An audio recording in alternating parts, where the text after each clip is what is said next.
Salut les égarés, aujourd'hui vidéo rapide pour vous parler d'un de mes protagonistes préférés à HeroQuest, et je vous arrête tout de suite, ce n'est pas Sir Ragnar, mais l'orque à la grosse épée, j'ai nommé Ulag. Je n'avais pas prévu de faire cette vidéo, et franchement si je la fais, c'est pour vous partager un détail que j'ai trouvé assez marrant en lisant un bouquin.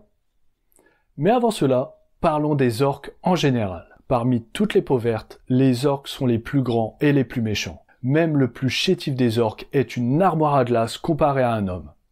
Ils passent leur temps à se battre, et cela même entre eux. Ils se rouent de coups et le plus fort devient le chef de la tribu. Niveau méchanceté, Ulag est un pro.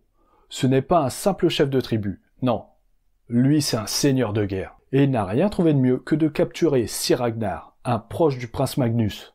Forcément, ça ne plaît pas au héros. Il libère Sir Ragnar et il tue Ulag. Son fils Grak décide alors de se venger en capturant les héros.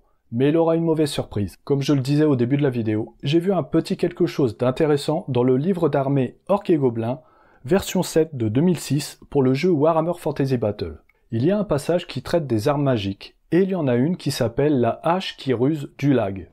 Son texte de présentation dit « Cette hache se tortille dans les mains du porteur et semble toujours avoir une meilleure idée que lui de l'endroit à frapper. » À votre avis, est-ce un clin d'œil de la part des équipes de Game Workshop au jeu HeroQuest? D'ailleurs, en cherchant sur le net, j'ai pu voir que dans les jeux World of Warcraft et Skyrim, il y avait également des orques nommés Ulag. Étrange, non? Merci d'avoir regardé cette vidéo, n'hésitez pas à la liker et à la commenter.